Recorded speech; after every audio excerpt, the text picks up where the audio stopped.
Look, I'm a politician. Politicians always believe in solving their issues through dialogue. And ever since my government was displaced through a conspiracy, I have always been willing to hold dialogue. I held dialogue with General Bajwa. Twice I met him. We had teams talking to him. And then since then again, to the new army chief, I have offered dialogue again. But, dialogue means it has to be two ways. So far, there's no response from the current army chief. Well, the PDM or all these political parties, they are, without the military establishment, they are nothing. I mean, electorally, if there are elections, they will be wiped out. Out of the 37 by-elections, my party swept 30 elections, despite the establishment supporting them. So really, they are just puppets. The real power is the military establishment. I'm doing politics not for myself, for my country. Because, I'm the only politician who the Almighty Allah had given everything. I mean, I had no reason to be in politics. I did politics because I believed that, we have to have rule of law in Pakistan. Rule of law gives you freedom. It gives you prosperity. The reason why countries go ahead of other countries because they have justice and rule of law. So my idea is not to seek vengeance from anyone. My idea is what 27 years ago I started my politics, to establish rule of law in Pakistan and genuine democracy. Genuine democracy only comes with rule of law. It's not my party's crisis, it's a crisis of the country right now. In Pakistan right now, we have the law of the jungle now. There is no rule of law left. The judiciary has completely been undermined. The media has been completely muzzled. Media is completely controlled. My political party, which is the largest party in Pakistan, has been, the worst sort of victimization is taking place. 10,000 of my workers are in jail, my senior leadership in jail. There are about over 150 cases on me. So what is happening is that in trying to dismantle my party, actually the whole democracy in Pakistan is being dismantled, which is the real worry. Because if you destroy the democracy of a country, you basically destroy its future. Yes, the military establishment, which means the army chief. Well, what happened was that the way I was arrested from the High Court of Islamabad, the way and it was the army, the commandos, the way they came in and beat everyone and picked me up and treated me like a terrorist, there was a reaction to that. But it was all pre-planned. They used that reaction to actually dismantle the whole party. Because in 48 hours, how can 10,000 workers be immediately jailed? I mean, how can there be such a crackdown unless it was pre-planned? So the whole thing was pre-planned. The way I was picked up, police could have picked me up. Or they could have just taken me. I mean, I'm a 70-year-old man. You don't need a commando action to pick him up. So it was all planned. The reaction, there was going to be a reaction, and they used the reaction then to completely go after the party and dismantle the party. In fact, in 1933, Adolf Hitler did this. The German parliament in Berlin was burnt. He used that as an excuse to completely go after his rivals, which were the communists, and he destroyed them. My experience of international relationship, especially when I was in power for 3.5 years, the international establishment always, their interests come before human rights. So they will use human rights to blame China for what's happening in Hong Kong or what's happening to the Uyghurs in China. They will use it against Russians, but they do not use it against countries that they have interest with or they are allied to. So I feel that maybe they think that the government, the current government, is supporting them in Ukraine. Maybe that's why, and maybe I wanted Pakistan to be neutral. I don't think Pakistan should be part of any conflict. So maybe that's why they're not saying anything about human rights. I have made no mistakes. I worked as a prime minister. I worked with the army chief. I navigated, my 3.5 years. It was the army chief who decided to stab me in the back. I never betrayed him. He betrayed me. He decided to have the current, who's the current prime minister. He decided he back him, and then he is the one who conspired to remove my government. I didn't do anything. Even after I was removed from power, I still tried to work with the army. Now, what I want is, in Pakistan, that you have to have free and fair elections, which will bring stability. Now, as far as I can understand what the army establishment wants, it wants a next government to be without me. So they don't want elections unless and until I am completely removed from the scene or my party is destroyed. This is what's happening. So I don't have a problem with the army. All I want in Pakistan is rule of law. The army chief seems to have a problem with me. So what Zahid Hussain says makes no sense. I mean, I didn't do anything wrong. Look, let me explain to you.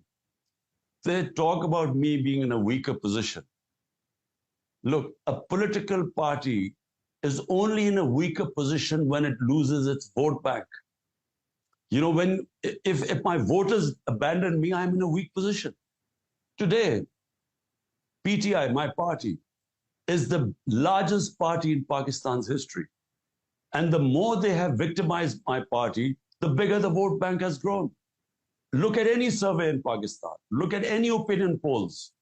Out of the 37 by-elections, we won 30. So the public is standing with me, so I'm not weak. But the country is getting weaker. When you try and remove the biggest party in the country, and you use all the state apparatus, the state institutions, you use them to crush one party, actually you're destroying the country. So the party will stay strong as long as I have my vote bank, which is the biggest vote bank in our history. The country is going to suffer if this sort of victimization goes on and there's no rule of law, there's law of jungle, our institutions are getting weaker. When you destroy the institutions of a country, you actually destroy the country. Well, first of all, I want to find out what is the problem the army chief has with me. I need to know this because he clearly has decided that I'm someone who should not be in power. So I need to understand that. What are the issues? I mean, what does he want? Because simply by saying that the army has decided, or the army chief has decided that Imran Khan should not be the prime minister, it makes no sense. There has to be some reasoning behind it. So that's number one. We need to know. I need to understand that. And then whatever is good for Pakistan should be done. So if the army chief can convince me that by Imran Khan staying out of power is good for Pakistan, then maybe I will stay out of power. But I need to understand that, and only through a dialogue you can find that out. A party that has the biggest vote bank in the country, whenever there are elections, we will win. Inshallah, whenever the elections take place. So I'm confident about that. No matter what they do, no matter what the establishment and these government parties do, no matter how many of our seniors they put into jail, but the vote bank is in millions. So how can they put the voters in jail? So as long as the vote bank is intact, we will win inshallah, the next election. Now the point is, what about my isolation? Yes, I am isolated because all my senior leadership is either hiding or is in jail. And I have no doubt that they will sooner or later put me in jail too. I'm going to Islamabad tomorrow. I have 19 cases, bails in 19 cases. So all they have to do is cancel one case, bail in one case, and I'll go to jail. So I'm even mentally prepared for jail. But that's not going to stop them from making my party lose the elections. We will win the elections, inshallah. All these cases are bogus. I mean, whenever I go to the court of law, they give me bail because there's nothing in the cases. And that's why now they have set up military courts. The idea is that, civil courts are not going to convict me. Now they've got military courts. And the military courts are set up because they want to put me in jail. Problem is, people in West do not understand us. They don't understand Islam. Ever since the revolution of Ayatollah Khomeini, the West looks upon Muslim societies as if we are divided amongst fundamentalists and amongst liberals. They don't understand us. They don't understand that all human societies are moderate. On the fringes are conservatives and liberals. Now they can't understand me because, they look upon me as a modern or Western man, and yet they think because I live my life according to the teachings of our holy prophet, peace be upon him. I live my life on the teachings of the Quran. So they can't understand this because for them, the modern liberal Muslim has nothing to do with religion. Because in the West, basically, hardly anyone is religious anymore. So, they don't understand our societies. And anyone who practices religion is considered a fundamentalist or, so it's just that since the revolution of Ayatollah Khomeini, they have a completely blinkered look upon Islamic societies or Muslim societies. So what am I? I consider myself a Muslim who lives his religion. And what are my principles in religion, for a Muslim country? Rule of law, democracy, meritocracy, welfare state, human rights, fundamental rights of women, of weaker sections of the society. But that's what my idea of Islam is. But unfortunately, the West has a very stereotyped idea of Muslims. Look, I don't care, if some foreign countries think that I should not be in power and I should sort of please them to get into power. I don't want that sort of power anyway. What I said is very clear. Pakistan suffered 80,000 people died and when we joined the US war on terror. Pakistan had nothing to do with 9/11. There was no reason why we should have joined someone else's conflict because we have 100 million Pakistanis who are vulnerable, who are either below the poverty line or just above it. The chief responsibility of a country is to its people. So by joining that war on terror, not only did 80,000 Pakistanis die in that, but we had over $100 billion lost to the economy. So when I said absolutely not, what I meant was we don't want to become part of any other conflict. We want to stay neutral. We should concentrate on the welfare of our own people. Whenever you join a conflict, your people suffer. Well, I mean, there's virtual martial law in Pakistan. All fundamental rights are being violated. There's custodial torture. There's no rule of law in the country because the Supreme Court verdicts are ignored by the government. And above all, I mean, our democracy is being dismantled. Yet, there's no response from the Western governments. And as I said before, they talk about these issues when they want to talk about Hong Kong or Uyghurs or human rights abuse in Russia. But there's complete silence in what's happening to us here. I don't want any help from Western governments. I don't want them to help me.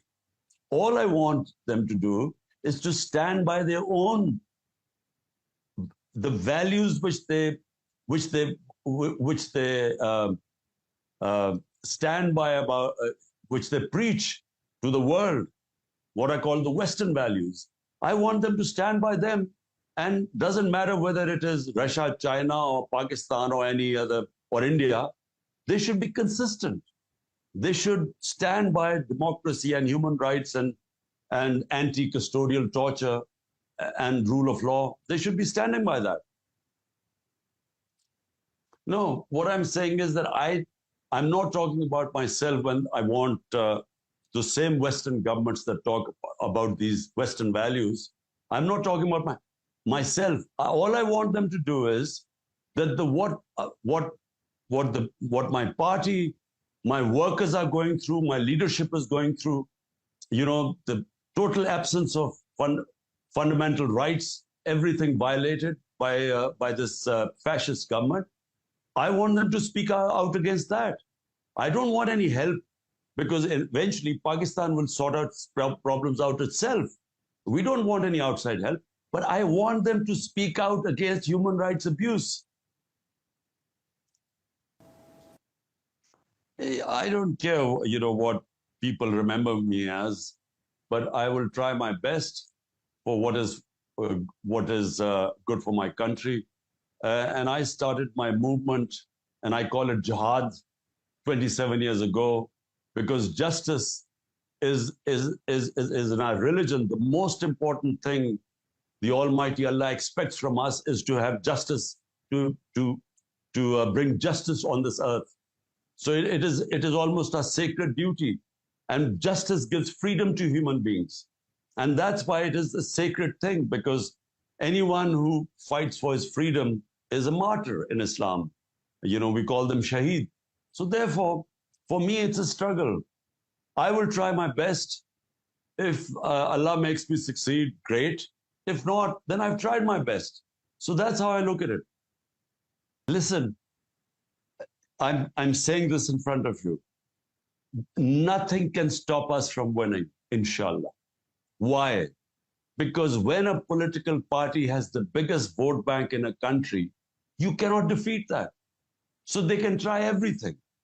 They can try all these methods of putting up people in jail. But how many people can they put in jail? 10,000, 20,000.